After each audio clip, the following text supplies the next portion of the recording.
from Forbes. Kamala crash. Trump blames Harris for stock market downturn. In case you missed it, Wall Street's fear gauge, the VIX, hits highest levels since the pandemic market plunge in 2020. We've got, where do we have this one? Washington Post, Dow sinks more than 1,000 points in global market sell-off. And for good measure, where's my phone? Oh, my phone's right in front of me. Let me just disclose what I'm currently down today. $18,000. I'm not a big stock market guy. I don't have very much in there. But that's my losses for the day, thanks to, I do believe, Kamala Harris and Joe Biden. This is the administration that is currently in. It is their policies. They've been spending money like crazy on just total garbage, like the Ukraine war. It's no surprise we're going to see hyperinflation. They've been paying off student loan debts, even though the Supreme Court said not to. They are dumping your money into the market. And I don't mean in a way that would actually bring prices down. I'm saying they're causing hyperinflation by just spending like lunatics. But there was an interesting point Trump truthed out.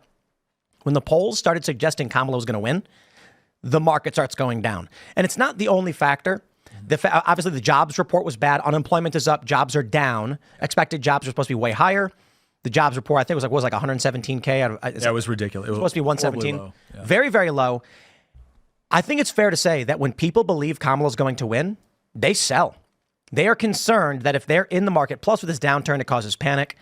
If polls start showing Trump is winning, the market's going to improve because people are going to want to be in these companies. A Trump administration will make your 401k better. It did last time. Do I have the tweet up here? I got to find it. Let's see. Here we go. From Real Development CFA, your 401k is getting unburdened from what has been. Sure is. Yeah.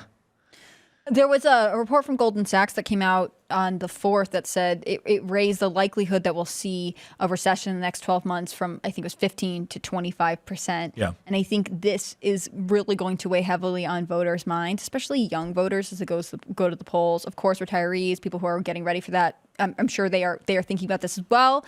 But they've lived through more elections. Young voters who are, maybe one or two election cycles in of being able to cast their own ballot and are trying to plan their financial future. I mean, it really seems telling that one candidate seems to make the stock market happy and one doesn't. Right. And making the stock market happy is also making jobs. Mm-hmm. We have huge unemployment numbers now. What is it? 4.3%. Yeah. Highest since October 2021. And you have Joe Biden just recently when he was asked what he wanted his legacy to be. And he said that he cured the economy and the environment.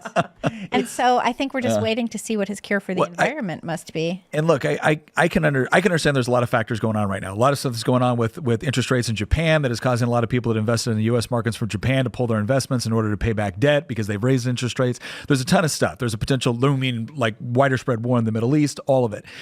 But so much of this, here's my major takeaway from all of this is that there are certain economists that predicted stuff like this would happen. They're usually from the Austrian or Chicago school, right? So that's your Mises guys, your Hayek guys, your Friedman guys, your Sol guys.